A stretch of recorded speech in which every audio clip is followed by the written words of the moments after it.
Good morning friends. आज के video में हम देखेंगे कि बंगाल के डिफरेंट गवर्नर्स, गवर्नर जनरल और इंडिया के डिफरेंट गवर्नर जनरल और फिर अंत में इंडिया के डिफरेंट वाइसरायज के बारे में। और अंत में हम ये भी देखेंगे कि डिफरेंट वाइसरायज के टाइम पीरियड के दौरान भारत के हिस्ट्री में क्या क्या इंपॉर्टेंट इवेंट्स हुए हैं। तो चलिए शुरू करते हैं। तो अगर हम बात करें तो 1757 से लेके 1772 तक ये बंगाल के वाइस गवर्नर्स हुआ करते थे। फिर 1772 से 1828 तक ये बंगाल के ही गवर्नर जनरल पोस्ट हुआ करता था। फिर 1828 से 1856 तक ये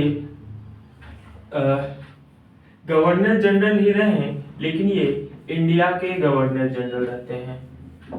और फिर इसके बाद से 1858 से लेके 1947 तक ये पोस्ट अब वाइसराय के नाम से जाना जाने लगा।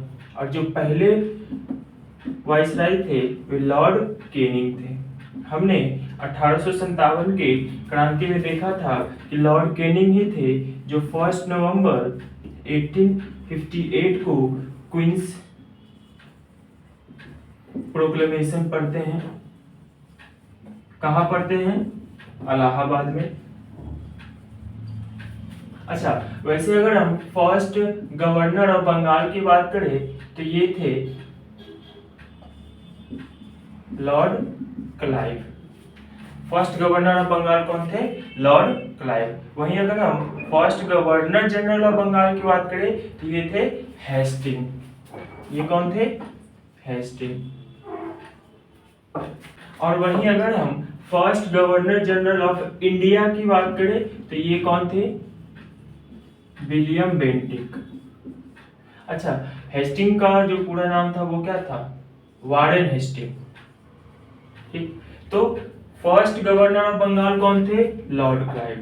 First governor general of Bengal कौन थे? Warren Hasting.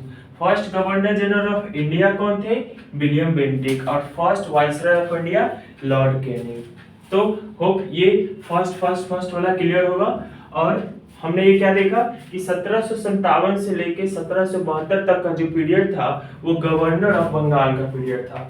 फिर 1772 से लेके 1828 तक का जो पीरियड था वो गवर्नर जनरल ऑफ बंगाल का पीरियड था। और फिर 1828 से लेकर 1856 तक का जो पीरियड था वो गवर्नर जनरल ऑफ इंडिया का पीरियड था। और 1858 से लेकर 1947 तक का जो पीरियड रहा वो वाइसराय ऑफ इंडिया का पीरियड रहा। और फर्स्ट गवर्नर ऑफ बंगाल कौन थे? Lord Clive. First governor general of Bengal कौन थे? Warren Hasting. First governor general of India कौन थे? William Bentinck. First viceroy of India कौन थे? Lord Canning. कब बनते हैं?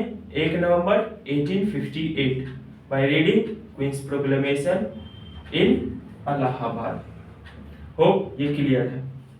तो अब आपसे एक उम्मीद है कि आप अपना कॉपी खोलेंगे और कॉपी में दो पार्ट में उस कॉपी को डिवाइड करेंगे। एक तरफ लिखेंगे टाइम और दूसरी तरफ लिखेंगे नेम। अगर हम गवर्नर ऑफ बंगाल के लिस्ट की बात करें तो 1757 से 1760 तक और 1765 से 1767 तक दो टाइम पीरियड के लिए बंगाल के गवर्नर रॉबर्ट क्लाइव रहते हैं। फिर इसी बीच में ही 1760 में हॉलवेल गवर्नर बनते हैं कुछ टाइम पीरियड के लिए। तो रॉबर्ट क्लाइव 2 बार गवर्नर बनते हैं, एक 1757 से 60 तक और दूसरी बार 1765 से 67 तक। इस बीच में छोटे ही समय पीरियड के लिए हॉलवेल भी गवर्नर बनते हैं।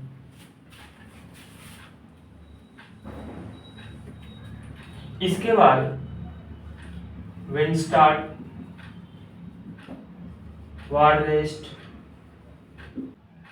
Cartier and Hasting. अच्छा, इनके टाइम पीरियड की यदि हम बात करें तो वेस्टार्ट का टाइम पीरियड 1765 से 1767 तक रहा। वारलेस्ट का 1767 से 69, कार्टियर का 1769 से 1772, हेस्टिंग का 1772 से 1785। तो इस डब्बे को याद करने का सिंपल सा ट्रिक है,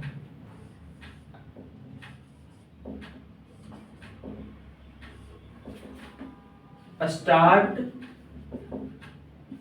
वार करो हेस्टिंग। स्टार्ट वार करो हेस्टिंग। हेस्टिंग नाम का कोई लड़का है जिसे हम लोग क्या कह रहे हैं, स्टार्ट वार करो। लड़ाई करने का मुझे शौक है, तो उसको क्या कहेंगे, हेस्टिंग को। वार, स्टार्ट वार करो हेस्टिंग। स्टार्ट से वेन स्टार्ट, वार से वारलेस्ट, करो से कार्टियर, हेस्टिंग वारेन हेस्टिंग। तो इस ट्रिक से अगर करेंगे तो जल्दी याद करने में आसानी होगी। अगर अगले लिस्ट में बढ़े तो हम देखते हैं लॉर्ड कॉर्नवालिस,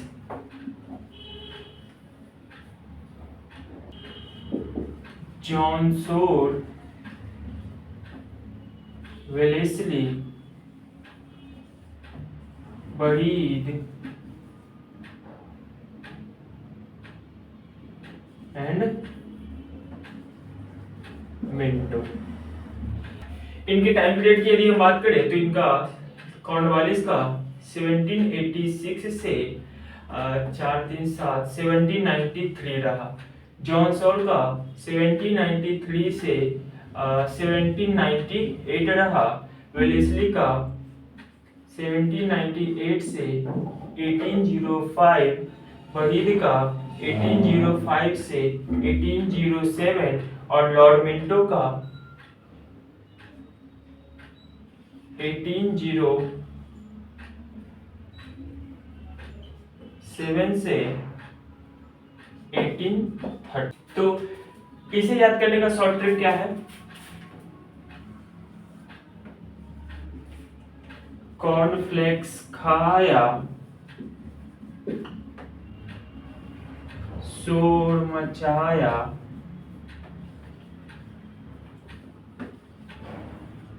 बल्ले बल्ले गाया,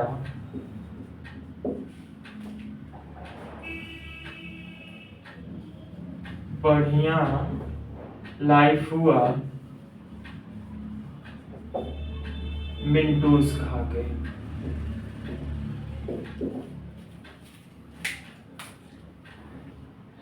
कॉर्नफ्लेक्स खाया, शोर मचाया, बल्ले बल्ले गाया, बढ़िया लाइफ हुआ जब मैंने क्या खाया, मिंटोस खाया। तो कॉर्नफ्लेक्स से कॉर्नवालिस, शोर मचाया से जॉन सोर, बल्ले बल्ले से वेलेस्ली, बढ़िया से बरीद और मिंटोस से मिंटो। और कहते हैं ना मिंटोस लाइफ, मिंटोस जो खाएगा उसका जीवन बढ़िया हो जाएगा। ये वही मिंटोस है, जो मिंटो खाएगा मिंटो कहलाएगा। अगले लिस्ट में हम बढ़े तो हम देखते हैं कि मिंटो के बाद लॉर्ड हेस्टिंग आते हैं 1813 से 23, 10 सालों के लिए। उनके बाद एडम्स आते हैं 1823 में, छोटे से टाइम पीरियड के लिए, जैसे कि हॉलवेल आए थे। उसके बाद एमहर्स्ट आते हैं 1823 से 1828, फिर 1828 से 1835 विलियम बेंटिंग, और फिर 1835 से 36 मेटकाफ आते हैं। टाइमलाइन याद कर लीजिए, नाम तो याद करा ही देंगे।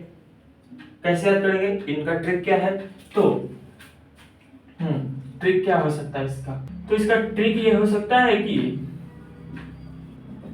हेस्टिंग ने एडम्स को हर्ट किया, बेंटिक आके कॉफी पिलाया। हेस्टिंग नाम का लड़का जो है उसने एडम्स को हर्ट किया, तो हेस्टिंग हेस्टिंग, एडम्स एडम्स और हर्ट एमहर्स्ट। बेंटिक जो आया है कॉफी पिलाने के लिए, विलियम बेंटिक, और कॉफी मेटकाफ। ठीक है, तो इस शॉर्ट ट्रिक से हेस्टिंग ने एडम्स को हर्ट किया, बेंटिक ने कॉफी पिलाया। Hasting, Adam, Hurst, Bentinck, coffee. एक बार फिर से मेरे साथ बोलना है अपने अपने मन में। हेस्टिंग ने एडम्स को हर्ट किया, बेंटिक ने कॉफी पिलाया। याद हो गया कि नहीं हो गया? हेस्टिंग ने एडम को हर्ट किया, बेंटिक ने कॉफी पिलाया। Hasting, Adams, Amherst, Bentinck, Metcalfe. Timeline क्या है? हेस्टिंग का 1813 से 23, 10, 1823 से 28, 5, 28 से 35, 7, 35 37, 1 साल। तो इस तरह से आप टाइम में भी 10, 1, 5, 7, 1, 10, 1, 5, 7, 1, 10, 1, 5, 7, 1। बस इस ट्रिक से याद कर लीजिए। अभी गवर्नर जनरल नेक्स्ट लिस्ट की बात करें तो हम देखते हैं कि मिटकाफ के बाद ऑकलैंड बनते हैं गवर्नर जनरल। ऑकलैंड के बाद Edinburgh, Hardinge one, Dalhousie, Canning. इनका टाइमलाइन क्या है? ऑकलैंड 36 से 42, कितना साल? 6 साल। एडिनबरो 2 साल। हार्डिंग 44 से 48, 4 साल। डलहौजी 48 से 56, 8 साल। केनिंग 56 से 62, 6 साल। तो ऑकलैंड 36 से 42, एलेनबरो 42 से 44, हार्डिंग वन 44 से 48, डलहौजी 48 से 56, कैनिंग 56 से 62। यही तो थे कौन? First viceroy. तो इनके बाद जो लिस्ट आएगा वो वाइसराय का लिस्ट था। ये सब गवर्नर जनरल की लिस्ट है। अच्छा, इसको याद कैसे करेंगे? तो कैसे करेंगे? ओके एलन, हार्डिंग पार्क चले क्या?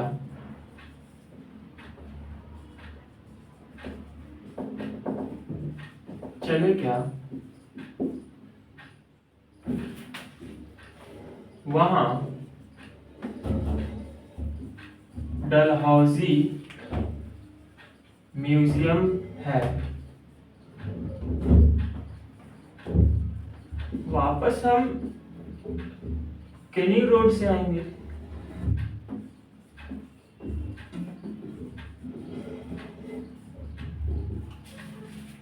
तो इसको शॉर्ट ट्रिक क्या याद करने का कि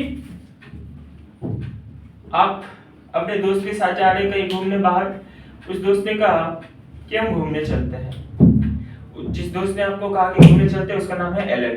तो उसको आप क्या कहेंगे? ओके एलन, हार्डिंग पार्क चले क्या? क्या बोलना है? ओके एलन, हार्डिंग पार्क चले क्या? वहां डलहौजी म्यूजियम है। तो ओके एलन, हार्डिंग पार्क चले क्या? वहां डलहौजी म्यूजियम है। वापस किस रोड से आएंगे? वापस केनिंग रोड से आएंगे। तो okay, Auckland, Ellen, Ellenborough, Hardinge, Hardinge one, Dalhousie, Dalhousie, Canning, Canning.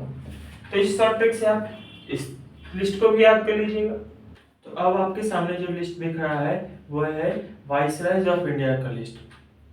Last वाले लिस्ट में हमने लास्ट में देखा था लॉर्ड कैनिंग को। तो लॉर्ड कैनिंग के बाद से जो लिस्ट स्टार्ट है हमारा वो वाइसरायज ऑफ इंडिया का लिस्ट है। तो हम देखते हैं कि लॉर्ड कैनिंग के बाद वाइसराय ऑफ इंडिया जो बनते हैं 1862 से 63, 1 साल के लिए एल्गिन फर्स्ट। 1864 से 69, 5 सालों के लिए लॉर्ड लॉरेंस। फिर 1869 से लेकर 72 तक मायो बनते हैं। उसके बाद से ये 4 साल, 4 साल, 4 साल, 4 साल, 4 जो है Northbrook, Lytton, Ripon, Dufferin, ये चारों 4 साल के लिए बनते हैं। इसे एक लिस्ट में याद कर लेंगे। इसके याद करने का ट्रिक होगा नॉर्थ में लिटाया, रिपन आया और डफली बजाया। नॉर्थ में लिटाया, रिफन आया, डफली बजाया। इस शॉर्ट ट्रिक से कैसे याद करेंगे कि नॉर्थ में लिटाया से नॉर्थ ब्रुक, लिटाया से लिटन, नॉर्थ से नॉर्थ ब्रुक, लिटाया से लिटन, फिर रिपन से रिपन और डफली से डफरी। तो नॉर्थ में लिटाया, लिप्टन आया, डफली बजाया। तो नॉर्थ से नॉर्थ ग्रुप, लिप्टन से लिटाया से लिप्टन, रिफन से रिपन और डफरिन से डफली से डफरिन।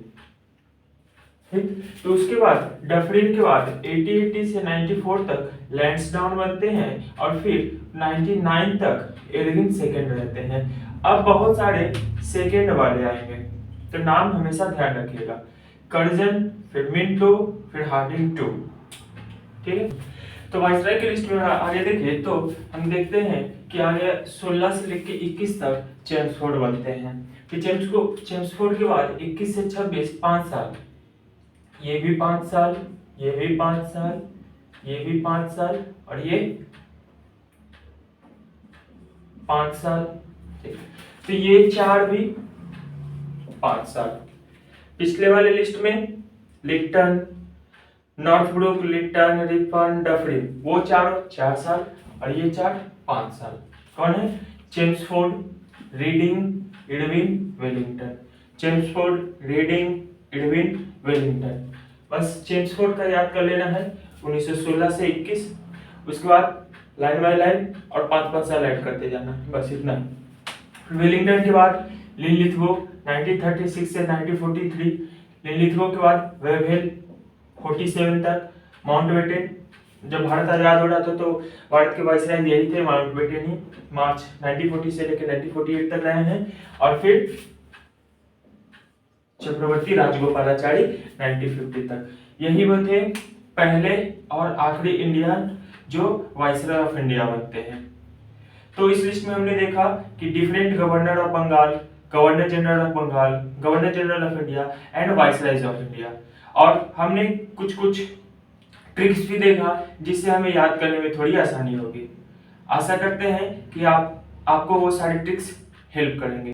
तो फ्रेंड्स, अब हम आगे बढ़ते हैं कि भारत के जो डिफरेंट वाइसराय थे उनके टाइम पीरियड के दौरान कौन कौन सी इंपॉर्टेंट घटनाएं होती है। तो हम देखते हैं सबसे पहले जो हमारे वाइसराय होते हैं लॉर्ड कैनिंग, जिनका टाइमलाइन 1856 से 1863 तक रहता है। उनमें क्या होता है? तो सबसे इंपॉर्टेंट रिवॉल्ट ऑफ 1857। हम लोगों ने देखा था 1857 की क्रांति में कि भारत के वाइसराय कौन थे। वे कौन थे? Lord Canning. 1 नवंबर 1858 इलाहाबाद क्वींस प्रोक्लेमेशन। हाँ, उसके बाद हम लोग देखते हैं universities at Calcutta, Madras and Bombay in 1857। फिर और हम क्या देखते हैं? Development of India act 1858। फिर हम क्या देखते हैं? इंडिया काउंसिल एक्ट भी 1861। और एक और इंपॉर्टेंट 1857 की क्रांति के बाद इंडिया कंपनी रूल से हटके क्राउन रूल के अंदर डायरेक्टली आ जाता है। तो यह सारी इंपॉर्टेंट घटनाएं हम लोग देखते हैं लॉर्ड कैनिंग के दौरान होती है। तो आगे देखते हैं लॉर्ड जॉर्ज लॉरेंस का 1864 से 1869। इनके टाइमलाइन में ज्यादा कुछ बड़ी घटनाएं नहीं होती है, लेकिन हाँ, एक भूटान वॉर होता है। कब होता है?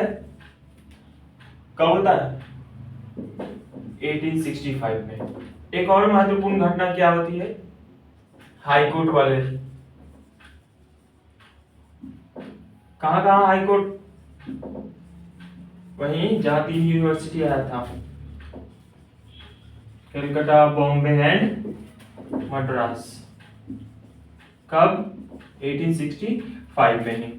तो यह 2 इंपॉर्टेंट घटना है, पहला भूटान वॉर और दूसरा कलकत्ता, बॉम्बे और मद्रास में हाई कोर्ट की स्थापना। ठीक है,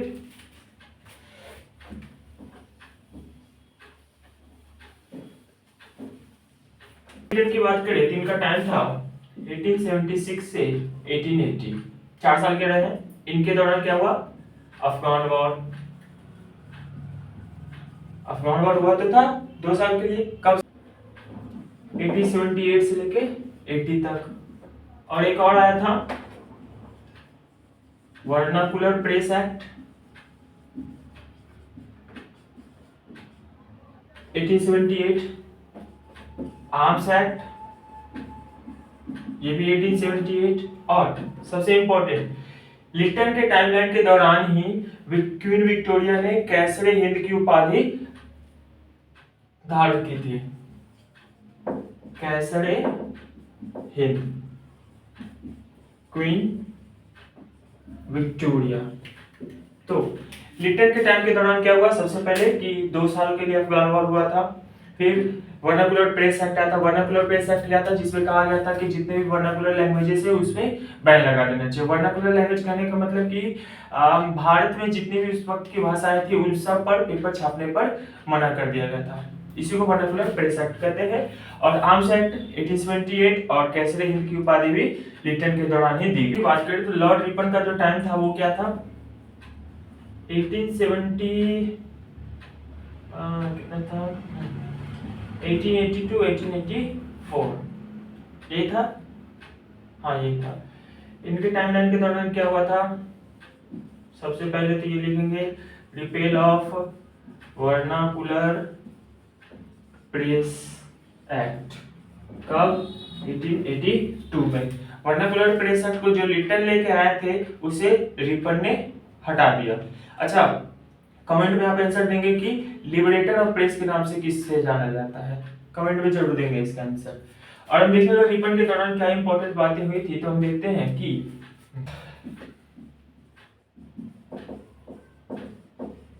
फर्स्ट फैक्ट्री एक्ट ऑफ 1881, और क्या हुआ जो हमारा अपन था ना वो local self government 1881 sorry 1882, factory act 1881, local self government 1882, और इसी साल वर्नाकुलर प्रेस। और एक और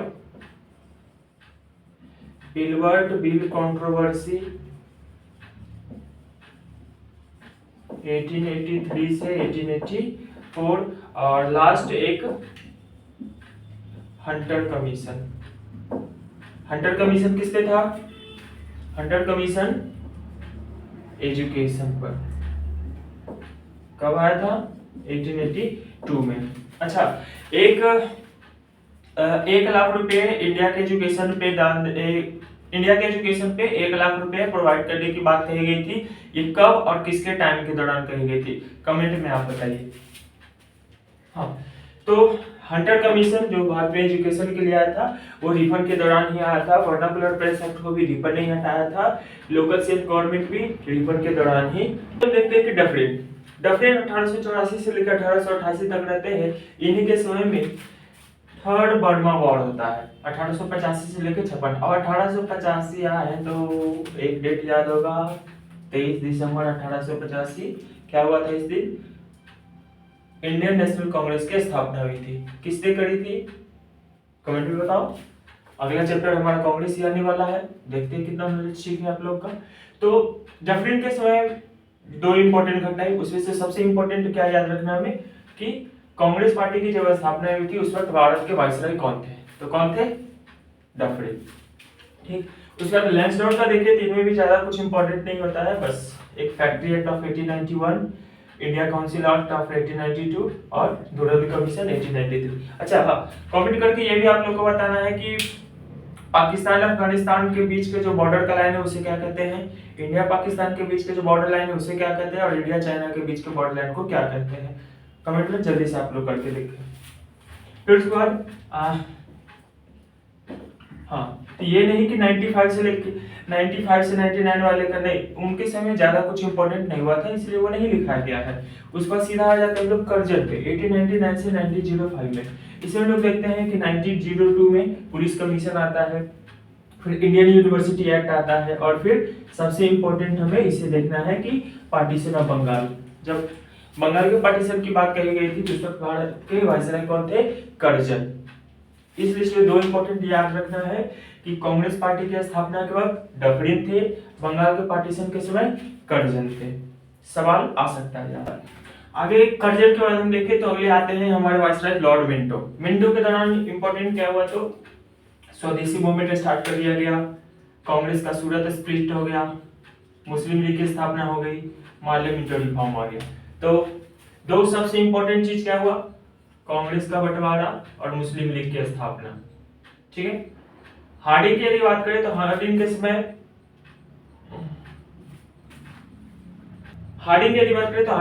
क्या हुआ था कि देखिए कर्जन के समय बंगाल के पार्टीशन को अनाउंस किया गया, ठीक है, और वही हार्डिंग के समय बंगाल के पार्टीशन को कैंसिल कर दिया गया। ठीक है, कर्जन स्टार्ट करवाए हैं और हार्डिंग खत्म करवाया है। और क्या हुआ कि भारत की राजधानी कलकत्ता से कहां शिफ्ट हो गया, दिल्ली।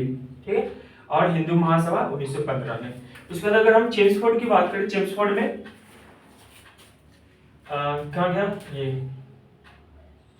अरे मिंटो के समय कांग्रेस में दरार आती है और फिर चेम्सफोर्ड के समय लखनऊ पैक्ट से दोनों साथ आ जाते हैं। गरम दल आंदोलन, चंपारण सत्याग्रह गांधी जी का सबसे पहला भारतीय मास मूवमेंट चेम्सफोर्ड के दौरान ही होता है। मॉन्टेग्यू का अगस्त declaration, government of India act 1919, और सबसे इंपॉर्टेंट ये तो देखना ही है, साथ साथ रॉलेट एक्ट ऑफ 1919 भी देखना, काला कानून, जिसके विरोध में जलियांवाला बाग हुआ। जलियांवाला बाग मैसेकर 1919 में जनरल डायर और जनरल डायर और माइकल डायर में क्या अंतर है, दोनों आप लिख के कमेंट में बताइएगा।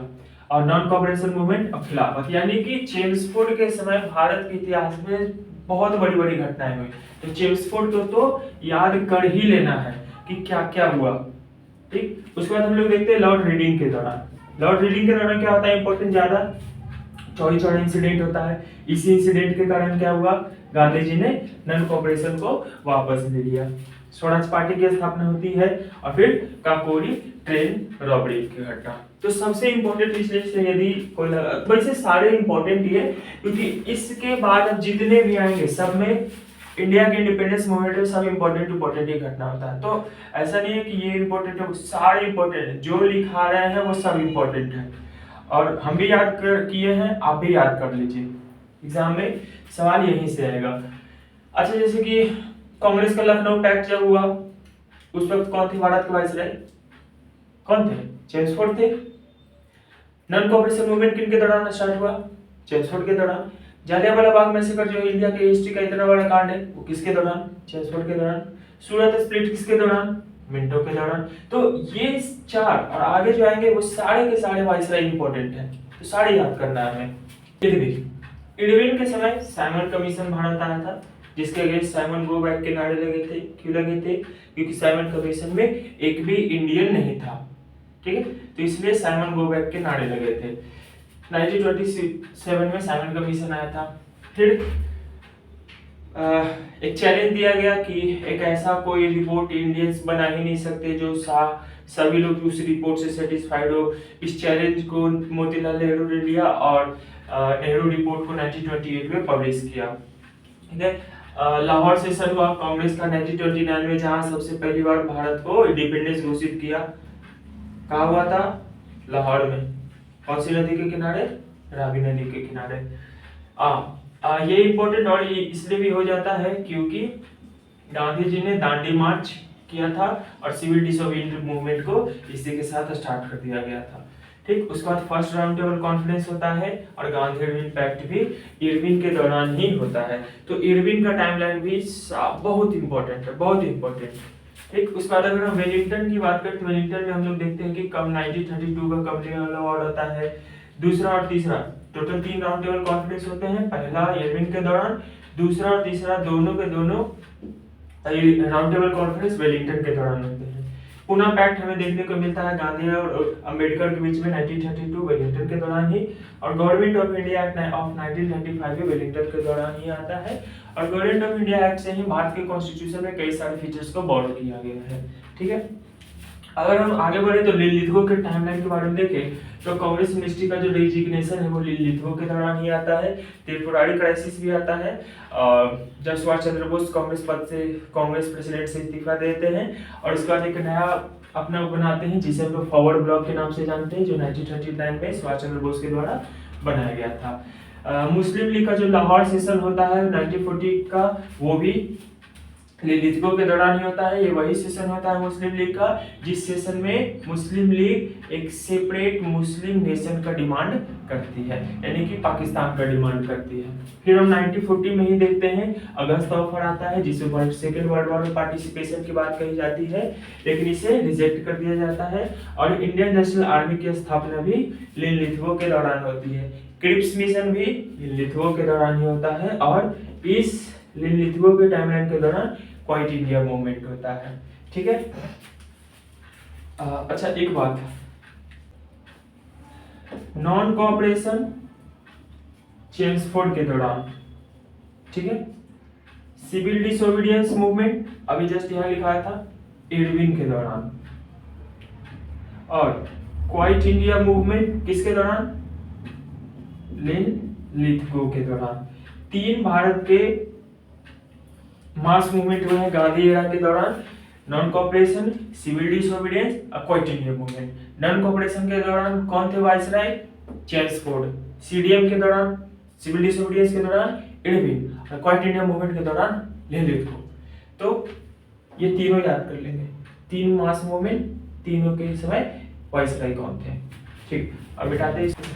लास्ट के दो गवर्नर वाइसराय की यदि हम बात करें तो हमें वेवेल और माउंटबेटन देखना है। वेवेल के दौरान क्या हुआ था, सीआर फॉर्मूला, शिमला कॉन्फ्रेंस और कैबिनेट मिशन प्लान, कितना 3 मेंबर वाला मिशन प्लान आया था, Pethick Lawrence, Alexander and Stafford Cripps, जिसका उद्देश्य क्या था, भारत में इंटरिम गवर्नमेंट बनाना एंड कॉन्स्टिट्यूएंट असेंबली बनाना। उसके बाद हम लोग वेवेल के दौरान ही देखते हैं कि मुस्लिम लीग ने डायरेक्ट एक्शन डे घोषित किया था और भारत आजाद होगा इसकी भी अनाउंसमेंट कर दी जाती है। लास्ट में देखते हैं माउंटबेटन के दौरान क्या होता है। माउंटबेटन के दौरान देखते हैं कि रेडक्लिफ कमीशन आता है और सबसे लास्ट में भारत आजाद भी माउंटबेटन के वाइसराय पीरियड के दौरान ही हो जाता है। अच्छा, चूंकि अब दीपावली का समय चल रहा है तो एक क्वेश्चन है कि दीपावली डिक्लेरेशन, हाँ, दीपावली डिक्लेरेशन किस वाइसराय के दौरान आया था। टाइम हम बता दें, दीपावली डिक्लेरेशन 1929 को आया था। बस आपको कमेंट उस वाइसराय का नाम करना है। और जाते जाते एक बात बोलना चाहेंगे कि बड़ी सोच और बड़े ख्वाब देखने वाले हमेशा अपने जीवन में कामयाब रहते हैं। तो हमेशा अपने जीवन में बड़ा सोचे, छोटे मोटे सोचों से किसी का कुछ होने वाला नहीं है। बड़ा सोचेंगे, बड़ा करेंगे।